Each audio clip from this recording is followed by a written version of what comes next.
Hey guys, Robert Meng, CEO and founder of Faster Lines. For actually over 17 years now, we've been keeping track of cars and people in line and letting teams know when there's a delay. But the main thing I'm going to be talking about today is going to be in frame of reference with their delay metric, but really just how can you have data systems that are actually challenging some of your perceived assumptions and things that you guys are executing on today that might be leading you astray. Let me see if this works. Yep, there we go. That's what I just said. We actually do use a little bit of AI, and we do everything that we do as data as a service. We'll talk about what that means in a few minutes. Who in the room, first of all, how many folks have lines that create revenue for you? Operators, people are, okay, excellent. How many of you are using point of sale data to impact your schedules? And how often are you updating your schedules, if you don't mind me asking? All the time? Okay, great, excellent. So we've found that there's some clients that we work with that are regularly updating their schedules. What that normally means is that they are adjusting maybe the boxes, but the boxes are staying in the same place. So they're used to being busy during their day parts, 11:30 until 2:30, and they're busy from 4 o'clock until 6 o'clock, and they might be shifting things around a little bit in there, but they're really just trying to get the team into the place where they already think they need them. And they don't have a lot of data sets that help them understand when there's gaps there. I'm going to give you a couple of examples. I was recently on a road trip, and I stopped to get a slider for lunch. I went actually a little bit weird times, which I think is pretty much the norm now. I went around 2:30. And this was a team. I've adjusted the picture to protect the innocent. But I will tell you right now, this fantastic lady right here was the manager. And you could tell she was the manager because she was dressed like the manager. She was dressed very professionally. And her hair was on fire. She was crushing it. She was running around, and she was doing everything she could to help her team be successful. The rest of those people that you see about 2 employees there, and the rest of them are customers that are in the wow position. Like they are 100% sitting there waiting for their food and had been for a long time.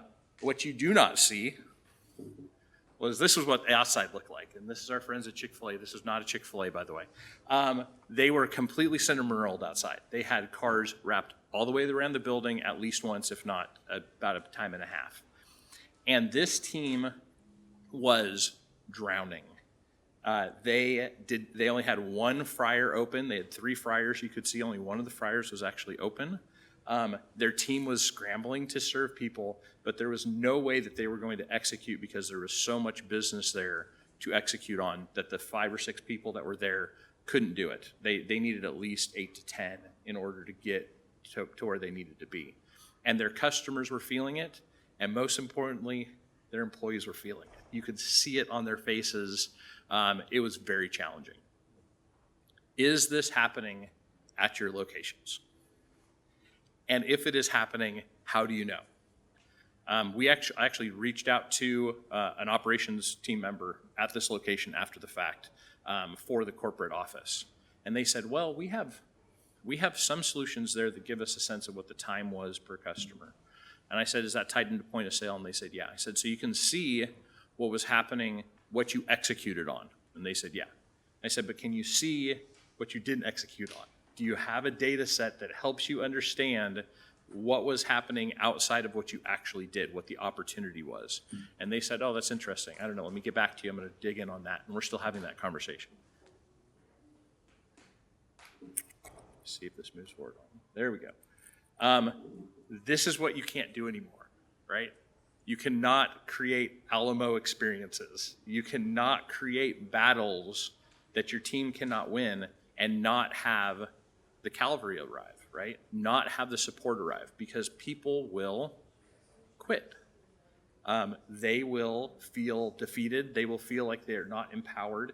They will feel the sense of lacking customer service that they're giving people because they can't execute. And they will not be part of that team. Not if it happens once or twice. Not if the tour bus shows up and you have 80 people walk through the door unexpectedly. No, this is experiences where every Sunday we don't have the people we need, and people are yelling at me every Sunday. I don't want to work on Sundays. And if I have to work on Sundays, I'm not going to work here anymore. And we think that's happening quite a bit. We're going to talk about a couple other trends that we're seeing.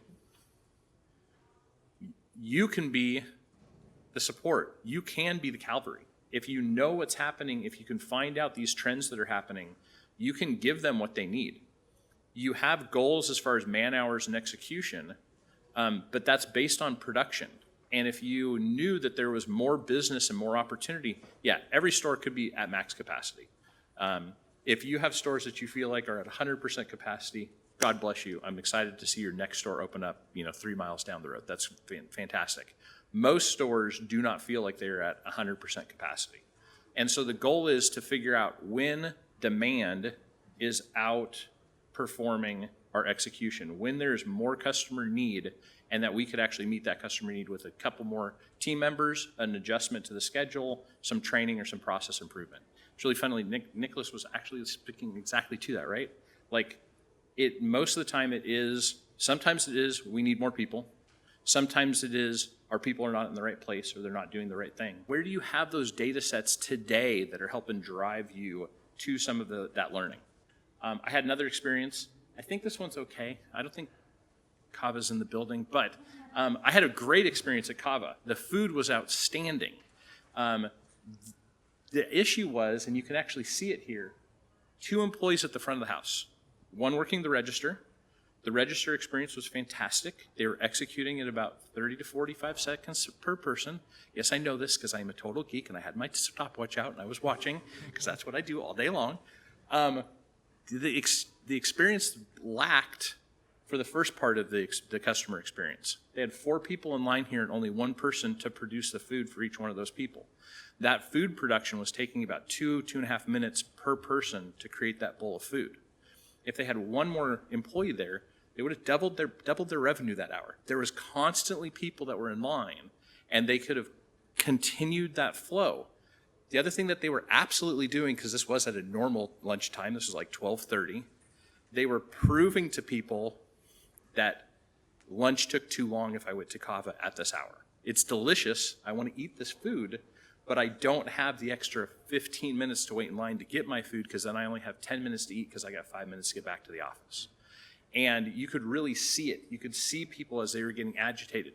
They were happy to get the food. They could smell it. They wanted it, but it was just taking too long. And so they actually had, and you can see some of the team members in the back that are facing the other way, they had a completely separate line that was executing for pickup and third party. And you could see them. And they were executing really well, but they weren't waiting for the customer to pick. They already knew what the customer wanted, so they were crush their orders in the back, and there was nobody to help offload the demand in the front. And there should have been. There could have been. They actually had the team members that they could have pulled either from third party or grabbed somebody who was doing prep and had them actually help fill those orders. This is similar to, I don't care if this is drive-through, I don't care if this is fast casual, any place where you have a line, there are these opportunities that if you don't have something telling you that there's an issue, if you don't have a process, and I think like NPS scores, I think customer feedback is a good place to get some of this, but I think it's hard for it to be specific. I think it's hard to figure out that if the customer doesn't tell you, hey, I was there on Sunday and I had this issue, and you see Sunday over and over again, or you see Wednesday or whatever it is, I think that's difficult. I think it's really important to have those pinpoint data sets that allow you to question some of your assumptions. All right. Point of sale data, what we did versus what was possible. How do we figure out what was possible? Manager bonuses, I'm going to come back to this in a minute. It's an important one. Gaming metrics. Gaming metrics is fantastic. You actually want your team to game the metrics. You want your team thinking about how they can perform to what you're measuring, but you really have to focus on making sure that you're not measuring something that's going to give a counterproductive secondary impact. And we'll talk about that again in a second with gaming metrics. And the last thing is we have a fantastic Zaxby's franchisee that we've been working with for several years now. And when we started working with them, they had a bunch of initiatives. They had, what are the big doors that Chick-fil-A uses? They had They had the full size, sliding doors at the drive-through so that they could walk out. They'd implemented that at like 3 locations. They had a couple different projects that they were doing, and he really felt like he was playing whack-a-mole because he would change something, but he wouldn't really understand what the output was. He wouldn't understand what the outcome was. They actually had a magnetic loop timer that was showing them times just for the window.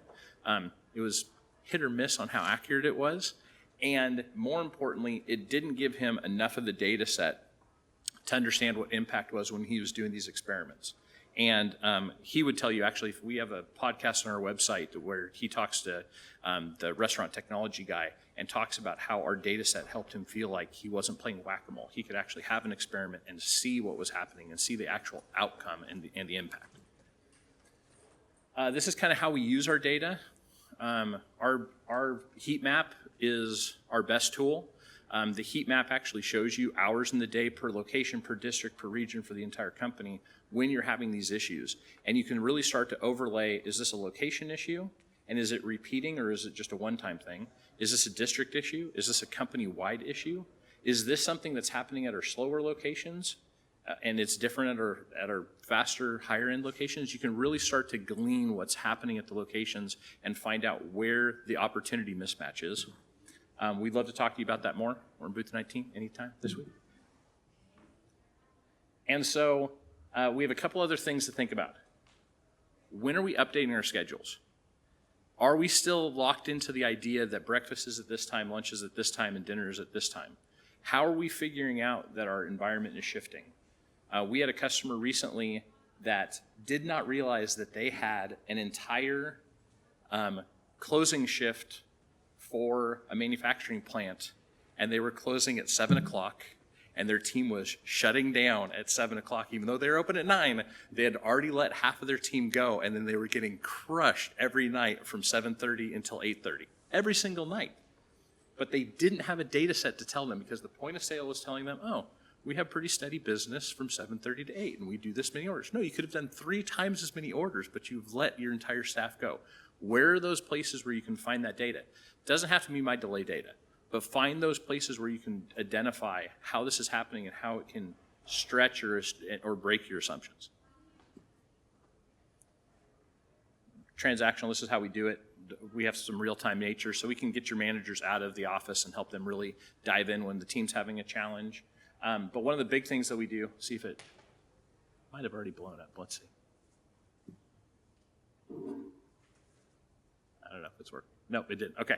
So that weekly report that was down below, here, I can go back one. We really like the fact that we can give you pinpoint data on when to go to your video systems. We don't touch your video systems. Almost every customer we work with has multiple cameras per site, but our data set can really help dial in on this is the time when you should go watch video, because you had these delays. What was happening in the store?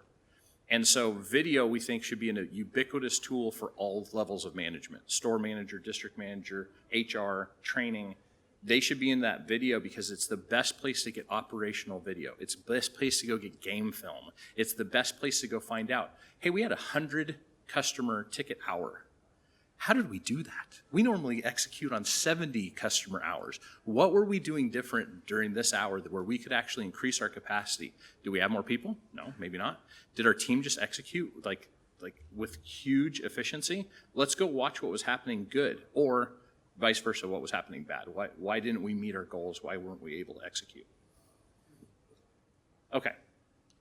How many folks have manager bonuses that are based somehow on man hours, on people hours? Pretty much everybody. We run into this all the time. All right. If you do not have an offsetting data set for this bonus, you will drive bad activity in your store. It's just a fact. And every customer we've worked with, we have 7 pretty large customers. We're executing at over 800 locations at this time. And we have run into this with every single one of our brands in one way or another, where managers at one of our sites, they were trying to run their entire morning shift with 1 or 2 people because they thought they could, and they couldn't. They were breaking brand trust with their customers, and they were making it clear that this was not a store that you should go to in the morning at all, because they would not execute by time. But that manager thought that they were doing the right thing because they thought they were being efficient, and they were trying to make sure that they were managing their man-hour bonus. We had another customer where the end of the month, If your customers were repeat customers, they knew, don't go to this store at the end of the month. Don't go to this customer at the end of the month, because they skeleton crew at the end of the month, because by God, their manager is going to get their manager bonus, and they were going to cut staff at the end of the month no matter what, so that they can get that bonus. And it didn't take long for us to help them understand there's opportunity sitting there. You're only trying to execute on one part of the variable. You're trying to manage the man-hour. Let's manage the revenue. Let's actually increase flow. Let's execute and invest, because there's customers there to serve. And I think that was the biggest thing that was lacking, is the manager didn't feel able to execute on the risk because they didn't have the information. They were worried that if they invested in the hour and put more people there, that the customers weren't there to actually serve, and they were. And when you started to inform them that there were customers waiting, they went, oh, let's take advantage of the hour. And revenue goes up like 20%, 30%. It's a really good, fun thing. And everybody wins. I don't know if I go back to my last picture. I don't think I do. I'm going to go back to whack-a-mole, but let me just go back to my original story, right? Let's think about that group of folks that was behind the counter trying to kill it for their customers, getting a little downtrodden because they couldn't execute. If you shift that a little bit, and there was maybe 2 or 3 more people there, and all the fryers were going, and everybody was working together as a cohesive team, it's an hour of victory. It's a success story. It's something that all of them as a team are going to go, man, we did 87 orders in an hour. We overcame that rush. We served our customers really well. They're going to be happy, and they're going to come back. It's something that's going to bond them together as a team, because they're going to execute and they're going to succeed, as opposed to what was happening, which was the exact opposite, and making them feel bad. So the moral of the story is, find a couple data sets that are going to help you challenge your assumptions. Make sure you're looking at your busy hours and figuring out, are they really still my busy hours, and are there other busy hours that I'm missing, one way or another? And don't leave your team waiting for the Calvary, feeling like it's the Alamo, feeling like there's no way that they can win. Otherwise, they're not going to be your team very long, and you're going to have to go through that expensive process of hiring new people. And lastly, like Ben says, stop playing whack-a-mole. Figure out how your data sets can help push you to intelligent decision-making. Data sets, really, that's what they're built for. And if you can really drive into them and start to compare some of your variables, you're going to have a much better experience when you're making some of these decisions. Thank you.